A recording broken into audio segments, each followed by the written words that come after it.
Une belle saison pour Home Cinéma.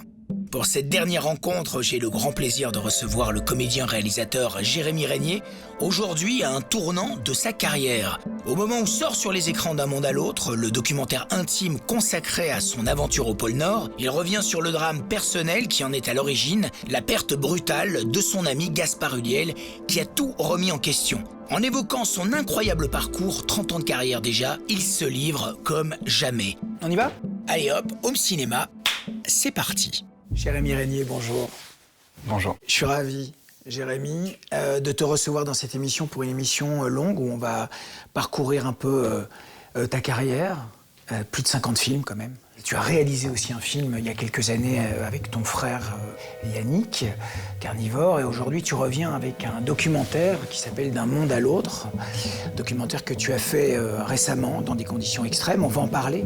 Avant, Jérémy, si tu veux bien, j'aimerais reparcourir La ligne du temps. Voilà, la ligne du temps et revenir sur quelques films importants de ton parcours. Donc tu viens d'un milieu d'ostéopathe, hein, tes parents étaient ostéopathes, et tu as toujours eu le sentiment, l'intuition très forte, très forte, presque organique et viscérale, que tu allais faire du cinéma. Je ne l'ai pas ressenti comme une vocation, je l'ai senti comme une curiosité, comme une envie de découvrir ce qui se passait derrière un écran. Moi, je me souviens surtout du caméscope, du vidéocaméscope que mon père achète. Et je mets la main dessus et je commence à me filmer, je commence à faire des films. À faire des films, des conneries. Mais tu consommes des VHS à l'époque ou pas ? Je consomme à mort des VHS. Je suis seul à la maison, j'ai un frère, un demi-frère et deux demi-sœurs qui sont beaucoup plus âgés que moi, donc très rarement là.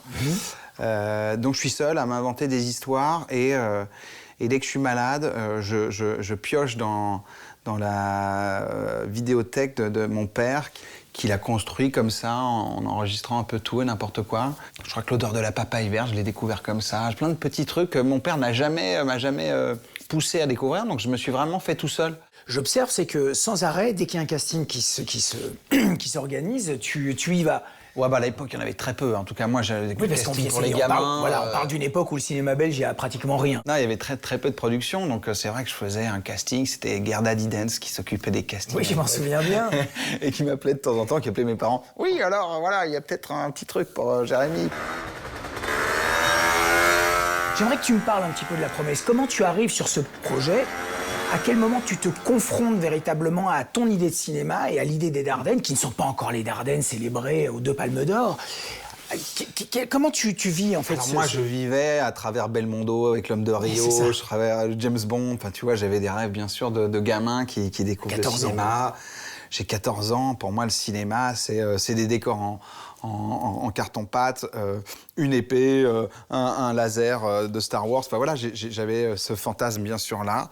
Et je me retrouve à Serein avec les frères Dardenne, avec une dent en noir, à faire du cuistax, et avec des gens qui ont une façon de travailler où t'as pas du tout l'impression de travailler. Ça te plaît ? Pile la même que moi. Merci, pas. Je m'appelle Roger. Ça a été pas du tout ce que j'attendais, je fantasmais du cinéma. Et ça a été brutal, ça a été impactant. Ça a été dur, parce que c'est vrai qu'on tournait en plein hiver, il faisait un froid de bâtard, vraiment, il faisait, je sais pas, parfois j'ai souvenir de moins... Enfin, c'était fou, on était juste avec cette petite veste. C'était une tension, parce que les frères Dardenne, c'était un peu le film de la dernière chance, quoi, et en termes de production, c'était difficile et tout ça. Donc vraiment, il y avait une tension sur le plateau, il y avait une tension pour eux. Il y a toute cette pression, moi j'ai 14 ans, j'absorbe tout ça, je dois quand même faire des cours, je dois finir l'école, alors qu'à l'école, ça se passe pas super non plus. Il y a un déracinement et un enracinement. Il y a un truc très étrange et je me retrouve propulsé dans un monde d'adultes aussi, avec tout ce que ça comporte de tension, de folie, d'humour, de regard. Et en même temps, je suis très préservé, les frères Dardenne font attention, malgré leur rapport au travail qui est très exigeant. On travaille énormément. Tu manges pas ?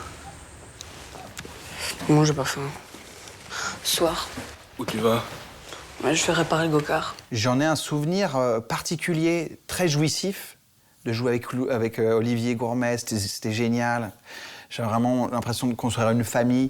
Elle m'a dit d'aller siffler là-haut sur la colline. Les Les Dardennes aussi, c'est cette faculté de te mettre dans un moment, dans une scène, sans t'en rendre compte. Et tout leur travail est comme ça, en fait, à la base. Je le comprends bien plus tard, en travaillant par la suite avec eux. Zai, zai, zai, zai. Zai, zai, zai, zai.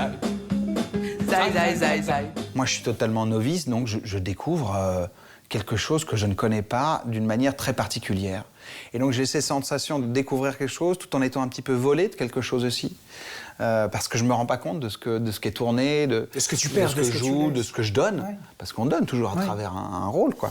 Donc, il y avait le fantasme, et tout d'un coup, la réalité qui est assez brutale.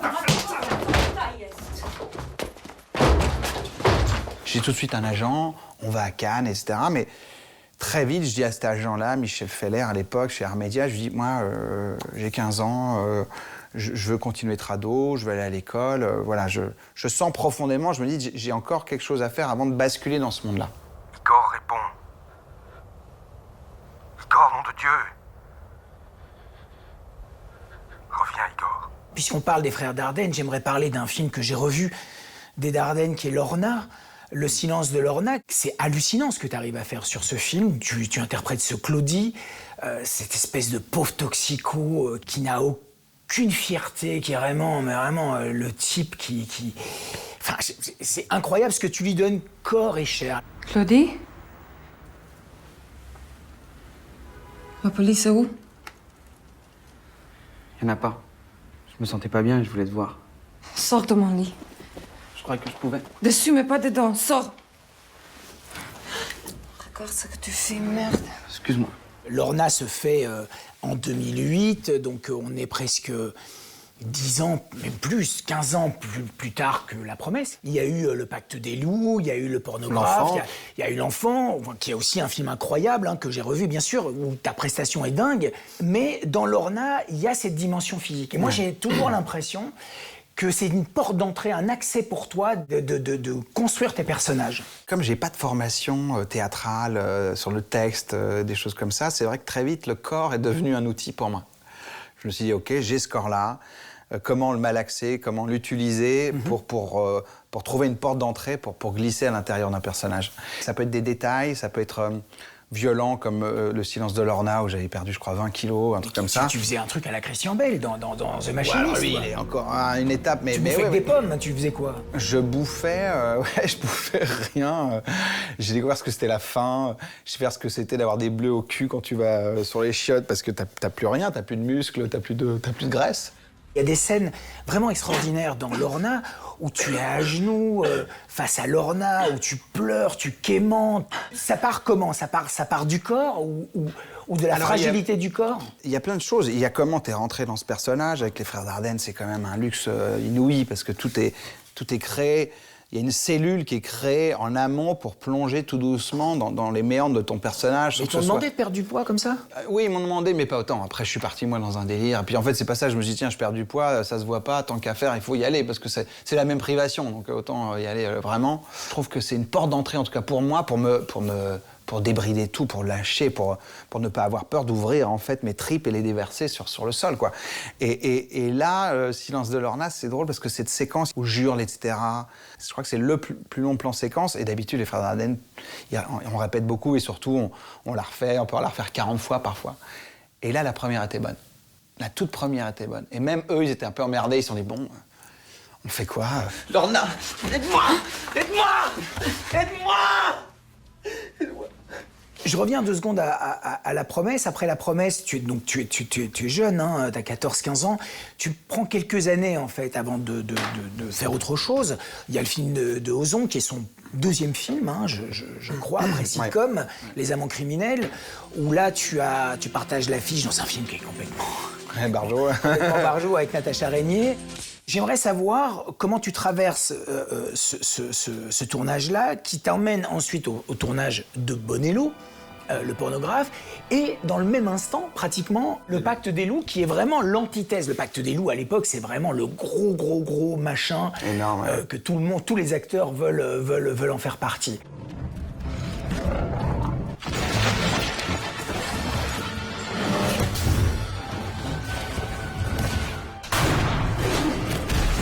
Je tourne le film de François Ozon. Je sors d'un film des Dardennes qui était, comme je l'ai dit, assez lourd, qui m'a marqué dans la chair. Et là, je me retrouve en Corrèze. On tourne, François tourne très rapidement, les journées sont très courtes. C'est ça, c'est beaucoup plus heureux. C'est beaucoup plus heureux. Tu tombes amoureux. C'est l'été, je tombe amoureux de l'actrice, je suis payé, je me dis, mais c'est génial, c'est un plan d'enfer en fait. C'était le plus beau souvenir de tournage de ma vie. Si aujourd'hui tu es encore là, et bien là, c'est aussi parce que tu as fait des choix dans ta carrière et il y a vraiment des moments incroyables, il y a des jalons incroyables. Allez. Bien, hein? Voler ou acheter avec mon fric? Impossible à voler. Il y a tout de suite du désir autour de moi, ce qui est quand même très très rare dans mon métier, où souvent c'est quand même, c'est pas facile, t'as pas accès en fait à ce métier si facilement et si jeune. Donc moi je me laissais porter un peu par cet élan, et tout d'un coup je me retrouve voilà, sur le Pronello, sur le Pacte. J'ai aucune notion, par exemple, d'industrie. Je ne me rends pas compte de ce que coûte un film, je ne me rends pas compte de qui est qui. Jusqu'au moment où forcément, il y a des rencontres qui se font moins bien parce que j'ai cette insouciance et ce manque de professionnalisme, peut-être, de prise de conscience, de travail qu'il faut imposer à un rôle. Le premier moment de retour de Manivelle, je l'ai avec Patricia Mazui. Oui, Saint-Cyr. Sur le film Saint-Cyr avec Isabelle Huppert, où je débarque comme ça. C'est un film d'époque, donc moi j'étais... assez... c'est même avant, je crois, le Pacte des loups. Ouais. Et donc, je suis assez excité par juste mettre une perruque et tout. Je me pose pas plus de questions. Et elle, très contente de m'avoir. Et on arrive sur le premier jour. Et je dis mon texte comme je peux. Mais pour elle, ça va pas du tout. Et là, je sens qu'il y a quelque chose qui se bloque. Il y a vraiment un truc. Elle vrille. Elle devient manipulatrice. Elle devient... vraiment un maillon très difficile à comprendre et elle m'impose une rigueur et un regard sur mon travail qui est désobligeant, qui est méprisant. Et là, je me dis, ok. Et donc, mais douloureux, mais une prise de conscience réelle quand même. T'es tout jeune, hein? J'ai tout jeune. J'ai 20 ans. Ouais, même pas 18 ans. Et là, malgré tout, je me dis, ok, en fait, le travail est nécessaire. Et l'aboutissement de ça, c'est violence en milieu tempéré. Parce que là, tout d'un coup, il y a une construction. Je sors en plus de l'âge d'enfant. Oui. C'est un premier rôle d'adulte, une vraie histoire avec une femme qui a un enfant. J'ai un métier, je suis en costard. Voilà, je sens une transformation, une possible transformation, et je comprends aussi que le corps peut être un outil. Il te reste à voir la viabilité de cette structure au sein du personnel. Comment ça? Avec des bilans individuels de compétences. Tu peux pas me demander ça, c'est pas à moi de le faire. Ah bon, pourquoi? Je suis pas rentré dans un cabinet de conseil pour faire de l'évaluation de personnel. Cette construction va prendre une toute autre dimension sur un projet dont on te parle, à mon avis, depuis que tu as commencé à travailler. En fait, c'est Clo-Clo. Vous allez prendre un pseudo? Non. Pourquoi? À l'américaine, comme Eddie ou Johnny. Claude François, c'est mon nom. Et j'y tiens beaucoup. Ce que tu fais dans le film est absolument incroyable. Mais là, tu changes vraiment de dimension. C'est-à-dire, moi, j'aimerais que tu reviennes un petit peu sur la préparation de ce film. Est-ce que les expériences passées physiques, que ce soit avec les Dardennes ou que ce soit avec le film de Moutou ou même Dickeneck. On est place pour l'air, t'es assez grand. On est pas sur la croisette, hein? Bon, je vais te laisser parce que le mec il commence à être un peu rouge. Hein, je crois que je vais faire plonger le japonais sur sa gueule et ça va pas traîner. Est-ce que ça t'amène à penser l'incarnation de Claude François autrement? Parce que là aussi, c'est une prestation physique absolument insensée, ce que tu proposes. Très vite, je leur dis que moi, il me faut au moins 4-5 mois de préparation. C'était en fait l'accomplissement de tout le plaisir et la découverte que j'ai eue de comment on construit un personnage. C'était l'aboutissement, en fait. Et tout à disposition, quoi, des jouets, quoi. C'est-à-dire que des cours de chant, de danse, de percussion, avec des coachs ci et là. Reste avec moi, j'ai besoin de toi comme toi de moi. Moi qui ai eu une scolarité très compliquée, j'ai quitté l'école très jeune, apprendre pour moi c'était douloureux. Et là je découvre qu'apprendre aussi c'est plaisant, c'est personnel, c'est par le corps, c'est par le corps. J'étais même voir une meuf assez dingue qui travaille sur l'élasticité. Et en fait, elle travaillait la position du corps par rapport à l'élasticité, j'arrive même pas à le dire, l'élasticité, pour arriver à me grandir, à avoir un truc, parce qu'il y a un truc un peu dégingandé. Et alors tout ça, c'était génial, c'est qu'en fait, tu te dis, tiens, qu'est-ce que je pourrais aller chercher qui pourrait m'aider à comprendre le personnage d'un autre endroit, d'un autre prisme. Et là, ça a été magique. Mais même à m'en perdre un peu, parce que je suis un peu devenu cinglé quand même. Parce que là, vraiment, j'ai... Mais quoi, pendant le tournage? Même avant. Mais j'avais prévenu. Je m'étais dit, OK, là, je vais aller le plus loin possible dans la perte de repères de qui je suis pour plonger dans... J'avais ce fantasme de disparaître et de rentrer dans le personnage et de ne plus être Jérémy, quoi. I've laughed and cried. Avant que j'arrive sur une séquence, surtout quand il y avait du monde, des fans, etc., le premier assistant et les deuxièmes assistants chauffaient les gens. Ils disaient « Ouais, il y a Claude qui va arriver, machin truc », comme si vraiment j'étais Claude. Et moi, je n'arrivais que à ce moment-là pour tourner. Donc il y avait une immersion. Et moi, pendant ce temps, je me préparais dans ma loge. J'avais tapissé ma loge de photos de lui dans tous les sens, etc. Et j'avais un siège qui était à Claude et un siège qui était à moi. Et quand je rentrais, je me mettais sur mon siège et je parlais à Claude, je disais voilà, et puis je me mettais à la place de Claude et je parlais pour Jérémy. C'est vraiment la transposition du miroir, quoi. C'est que tu rentres à travers le miroir et tu deviens en fait l'image que tu penses renvoyer. Mais j'étais arrivé à un point où il y avait même une frustration de ne pas correspondre. En fait, je ne serai jamais Claude François. Comme d'habitude, toute la journée, je vais jouer à faire semblant. Comme d'habitude, je vais sourire. Comme d'habitude, je vais même rire. Comme d'habitude, enfin je vais vivre. Et comme d'habitude.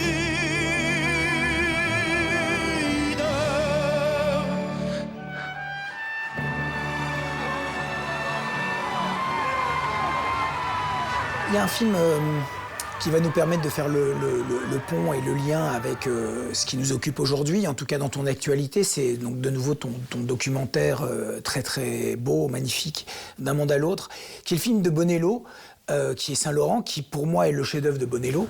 Oh, c'est divin sur vos bêtises, divin. Vous devriez l'essayer aussi. Je suis sûre qu'il vous irait très bien. Merci, Colette. Tu retrouves Bonello après Le Pornographe, et là tu accompagnes ton frère de jeu, Gaspard Ulliel. C'est magnifique, Yves. Magnifique. Les gens vont adorer. Ce qui m'a frappé en revoyant le film, Jérémy, c'est la manière dont tu regardes Gaspard. Non, je suis d'accord. C'est pas un grand peintre, mais c'est quand même la chambre de Proust. J'ai trouvé rue des Saints-Pères. Je me suis dit que ça te toucherait. J'aime beaucoup. Merci. Tu incarnes Pierre Berger, Gaspard Ulliel incarne Saint-Laurent. Est-ce que c'est quelque chose... Bon, c'était la troisième fois que vous vous retrouviez dans un film, hein, vous vous êtes rencontrés sur le Pacte des Loups, je crois. Oui, même pas. Il avait une petite... mais on se connaissait pas à cette époque-là, il était très jeune. Moi, je l'ai rencontré, il avait 18 ans, c'était un peu plus tard. Mais vous êtes retrouvés sur un film de Niki Caro, Wittner Slack. Ouais, voilà, qui est un film incroyable, très très étrange. Comment tu rentres sur le film de Bonello? Est-ce que tu rentres parce que c'est Gaspard Ulliel qui interprète le rôle, ou est-ce que c'est Bonello qui vient te chercher pour le rôle de Berger spécifiquement? J'accompagne Gaspard qui est plus qu'un ami, qui est vraiment un frère. C'est marrant parce que tu parles de regard, et je me rappelle très bien, on fait Wittner Slack, donc ce film où il joue mon ange, et je me souviens des répétitions, et je le regardais comme ça, et je le regardais et je le trouvais beau. Mais vraiment, je me disais, mais quel beau gosse. Et je me disais, je pourrais tomber amoureux de ce gars, quoi. Je pense qu'une partie de moi était amoureux de Gaspard.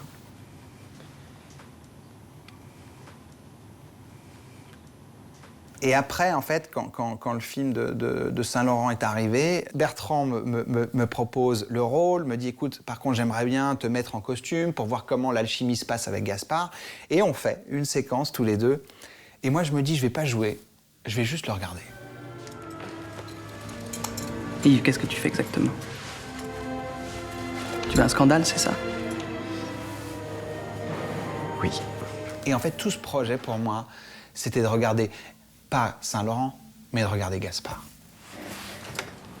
Tiens.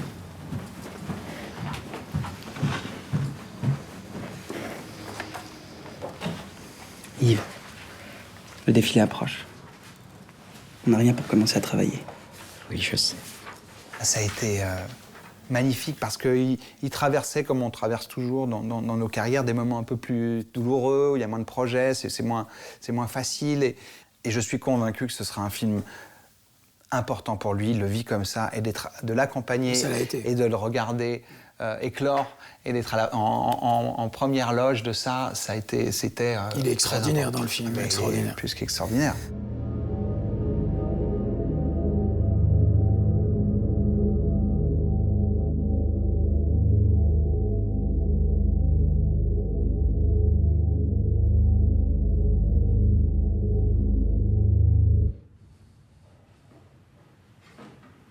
Le jour, ça va, mais la nuit, il devient monstrueux. Tu sais ce que c'est de voir l'homme que tu aimes depuis 18 ans ne plus rien contrôler.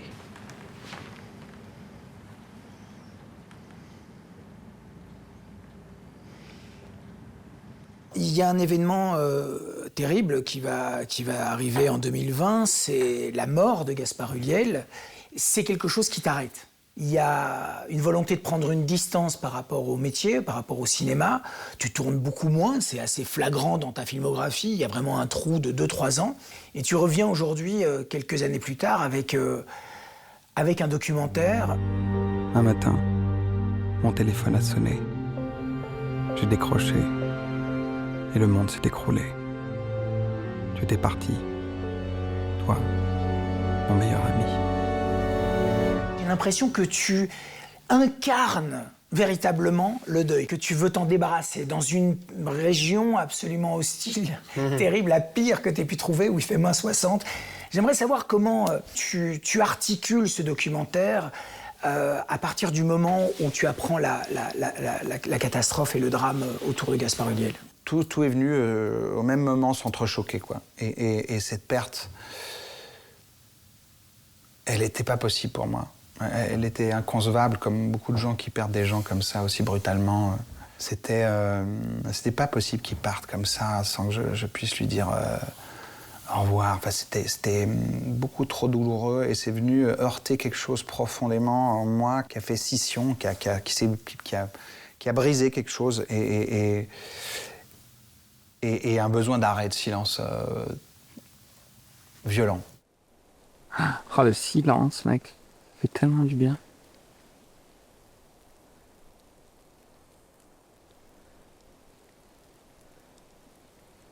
T'entends juste ton cœur battre. Et la vie, tout doucement, alors que justement, ces chemins tracés, cette étoile qui brillait dans le ciel, s'était un petit peu évanouie. À un moment, avec une rencontre improbable, celle de Loury Lag, qui sort de nulle part, que je connais pas du tout. Je vois vaguement une interview de lui, c'était au tout début en plus. Il venait de sortir un premier livre sur ses exploits et tout. Et je sais pas pourquoi, je like son truc. Et en fait, ça part de cette rencontre. Il y a quelques mois, Loury s'est invité sur mon chemin. Dès notre première rencontre, nous avons compris que la mort et le deuil nous liaient étrangement. Il m'a dit que si je venais avec lui sur sa mission en Arctique, cela m'aiderait peut-être à traverser tout ça.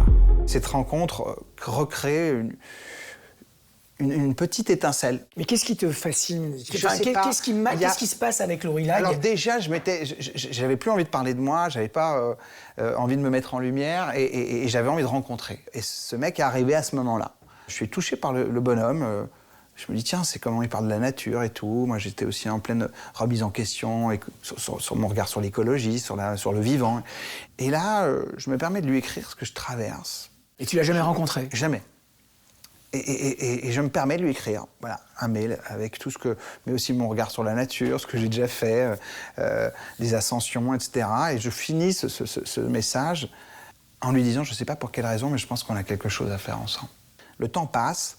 On n'arrive pas à se rencontrer, lui il prépare sa mission, il est de plus en plus proche de sa mission, il me dit voilà, bon, moi je vais partir dans quelques mois, dans 2-3 mois, donc si on veut se rencontrer, c'est maintenant. Et lui provoque un peu le destin et il me retrouve à Paris. Et là je vois un gars qui arrive avec son anorak, un petit peu avec des tatous partout, un peu impressionné, où je sens un petit peu un animal, quoi. Et il se pose à côté de moi et on commence à parler, il me raconte sa vie.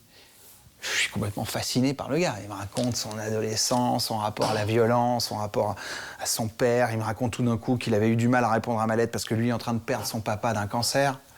Enfin, plein de liens qui tout d'un coup s'illuminent. Et il se lève et il me dit écoute, je suis pas venu avec rien par rapport à ce que toi tu me racontes dans cette lettre, ce que je vois, ce qu'on me parle et tout. Ce que j'ai envie de te proposer, c'est de partir avec moi sur une partie de ma mission en Arctique. Mais il n'est pas encore question de film à ce moment-là. Pas du tout. C'est juste, tu m'accompagnes. Il me quoi. fait une proposition chevaleresque, on se tape dans la main, je lui dis mais t'aimant, c'est ce que je sens, c'est le voyage, la transcendance, le corps, l'esprit d'amener, d'aller dans un truc fou et de me confronter à une violence, parce que je suis à cet endroit-là de ma vie en me disant, je pense à la mort, tu vois, je peux imaginer que, en fait, je suis pas sûr d'avoir envie de continuer les prochaines années, tu vois.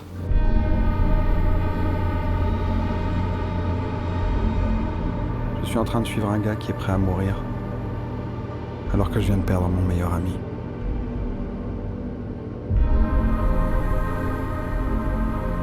Tout peut survenir. Est-ce qu'à un moment donné, autour de toi, ta femme, tes enfants, ton agent, enfin, les gens qui travaillent autour de toi, tes amis, ont dû quand même, pas s'inquiéter, mais quand même se dire, attention, là, qu'est-ce qu'il fait, où il va? Il y avait de l'inquiétude, mais personne n'était... En fait, tu ne peux pas te rendre compte de ce qui va arriver. De ce qui va arriver. Enfin, c'est impossible. On a beau te dire l'Arctique c'est dangereux, on en parle là, mais tant que t'es pas là-bas et que tu poses pas ton pied sur l'Arctique, c'est impossible d'imaginer. C'est impossible. Mais je pense que j'étais aussi dans un moment de ma vie où mes proches savaient que ça allait pas, quoi. Donc les gens se disaient aussi c'est peut-être pour un bien, tu vois. Mais il y a aussi une prise de conscience du danger qui n'était pas là. À moins 60, une erreur ou un mauvais choix, et tu meurs. Très vite, moi, au départ, je pars seul, je vais voir un producteur qui me dit moi, je voulais d'abord regarder Laurie et le filmer lui, et puis mon producteur m'a poussé, comme souvent les producteurs peuvent faire. Mais il voulait te mettre toi en lumière, voilà, bien sûr. Mais non, mais parce qu'en même temps, c'est un ami, c'est avec ce que je traversais, il me dit mais c'est quand même intéressant que tu me racontes ce qui se passe en toi aussi. Faiblir, c'est l'échec en fait. Je peux pas mettre un genou à terre en fait. T'as fait tout ce chemin pour arrêter si près des luttes. Attends. Qu'est-ce que je fous là? Pourquoi j'ai voulu absolument me confronter à ça? Tu te bats en fait contre toi-même sur ce film, et puis après contre les éléments, contre la glace, le froid, les ours. Non. La situation en elle-même est complètement folle, bien sûr, mais il y a les équipes, il y a les gens qui vous filment. Il fait moins 50 là. Je veux dire, comment ça s'opère? Comment techniquement t'opères un truc pareil? Ça a été un gros bordel. Déjà, il fallait trouver les gens qui acceptent de partir avec nous, ce qui était compliqué en fait. Puis surtout, tu vas chercher des cadreurs qui sont expérimentés dans ce biotope-là, qui ont l'habitude de se retrouver dans des moments, dans des situations extrêmes et dangereuses. Mais même eux, ils nous disaient non, mais les gars, nous on n'y va pas. Hein. Là où vous allez, en fait, vous n'allez pas ramener d'image. Et on a trouvé Nathanaël qui nous a accompagnés. Il y a Fabien qui m'a accompagné aussi, qui est un ami d'enfance, mais lui qui fait surtout toute la partie où justement on suit Laurie de loin. Ça a été un pari fou, en fait. Ça a été vraiment un pari fou qui a été accompagné à tous les niveaux. Des producteurs qui ont mis leur propre blé parce que on n'avait pas le temps de financer le truc. Il fallait qu'on se colle à des dates très vite pour pouvoir partir avec Laurie. Une histoire que j'improvisais par rapport à ce que je traversais, même si j'y allais avec l'élan du cœur et d'être totalement transparent. Et en plus, il fallait qu'on revienne vivant. Au-delà de l'objet, c'est que moi-même, j'ai vécu quelque chose qui est digne d'un film, en fait. Oui, mais qui est digne d'un film et qui est très personnel. Et moi, j'ai une dernière question pour toi, Jérémy. Est-ce que tu as l'impression d'avoir fait la paix avec toi-même? J'en suis sorti différent, c'est inévitable d'être confronté aussi proche, auprès de la mort, de se retrouver en Arctique, de construire un film, de l'accompagner de cette manière, alors que ça vient d'un endroit si sombre, si douloureux, de le porter encore et encore comme une croix que j'accompagne et que je partage maintenant. Ça m'a transformé, c'est inévitable. Après, et c'est ce que je raconte dans le film, le deuil, on vit avec en fait. Quand on perd quelqu'un, il réapparaît pas, même si on a ce fantasme. Mais je parle pas du deuil, Jérémy, je parle de toi. J'ai l'impression d'entamer une nouvelle courbe avec quelque chose qui est ancré différemment. D'essayer, mais ce qui n'est pas évident non plus, hein, mais d'être aligné, quoi. D'être aligné avec ce qui se passe à l'intérieur et à tout niveau. Et c'est vrai que ce film m'a amené à cet endroit-là. Qu'est-ce que tu veux vraiment partager qui est au fond de toi. Et on est des raconteurs d'histoires, c'est important qu'on se pose cette question tous. C'est comme si tout ce chemin, depuis cette noirceur, m'avait emmené là, à ce moment précis.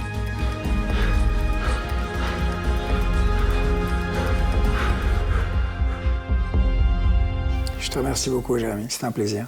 Merci à vous.